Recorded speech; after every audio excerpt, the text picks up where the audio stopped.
Hi, Jimmy Beach here with Alien Skin Software. This video is a Photoshop tutorial.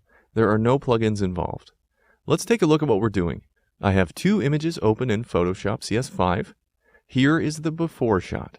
This is a project that I did for the Exposure 4 About box. What we want to do is replace the existing labels on each of these bottles with our own custom labels. The after shot is where we'll end up. I'll press Ctrl and Tab to switch images. We want our results to be as realistic as possible. A few simple steps made with basic tools in Photoshop is all we need to do it. Let's get started. I'll go back to the before shot.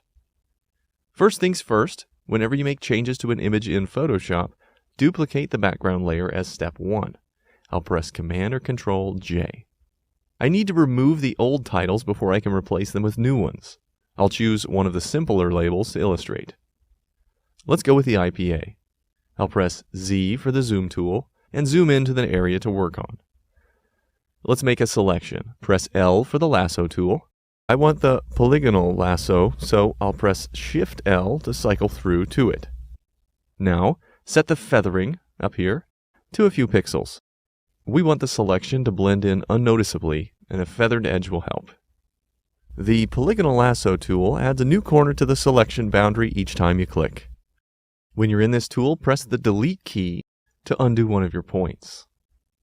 Once I'm done, I'll double-click to close the selection. We want to apply a gradient to the area that we have selected. The easiest way to do this is with Gradient Overlay. Press Command or Ctrl J and duplicate the selection to a new layer.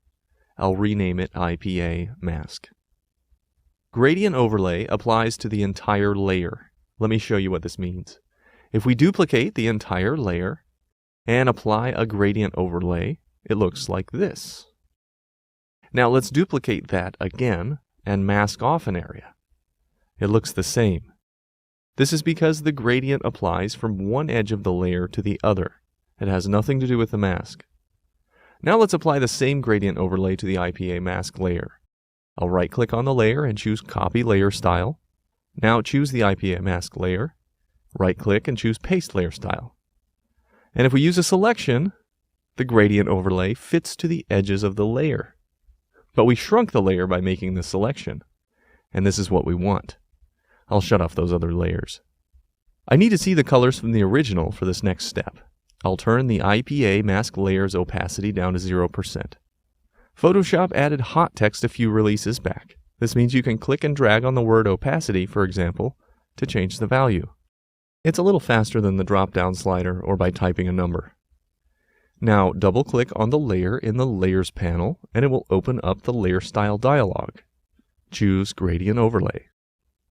We have a video that talks about using the Gradient tool, so I'll skip the long-winded description. Use a moderate number of points for the gradient to follow.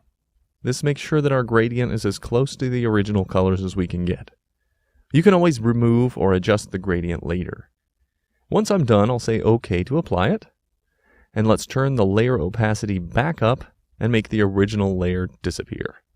Voila! Now we need to add our own new label. First, let's add a guide or two. This will help us with the alignment of the text. Press Ctrl or Command R to show rulers. Next, click and drag a guide down from the ruler on the top. I'll put one guide at the top and one at the bottom of the label. Now it's easy to see what we'll need to do with the text to make it curve to the bottle. I'll drag over the text layer from the finished image to save some time. I chose a font similar to the original label and adjusted the text behavior with some quick tweaks to the character panel. The letters need to look jumbled. We need to put the text on a curve. I'll press T for text, highlight everything, Command or Ctrl A, and I'll push this button here, the capital T with a frown underneath. It's named Create Warped Text. From the drop-down, let's choose Arch. We want the bend direction horizontal. We'll move the slider to match the curve with the label. This is why I made the guides earlier. It's more clear. Now we need to add a gradient to the text. We'll do that just like before.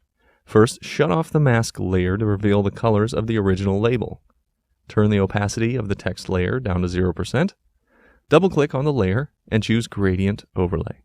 Now, set up the gradient to match the IPA label.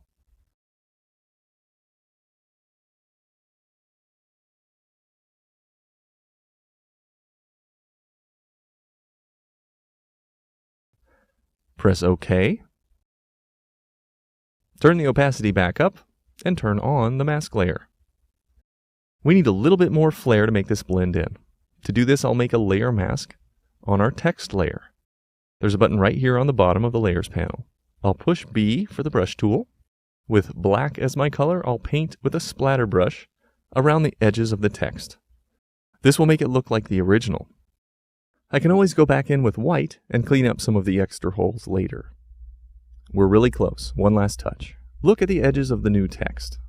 Our font is much sharper than the original photo. We need to introduce a little blurring. We can't run a blur on this layer and the mask simultaneously. We'll need to convert it to a smart object first. Right-click on the layer, choose Convert to Smart Object, and now we can go to Filter, Blur, Gaussian Blur. All we need here is just enough to blend in with what's there. Because it's a smart object, we can come back and tweak the amount of blur later. I'll zoom back out and hide the guides with Ctrl or Command H.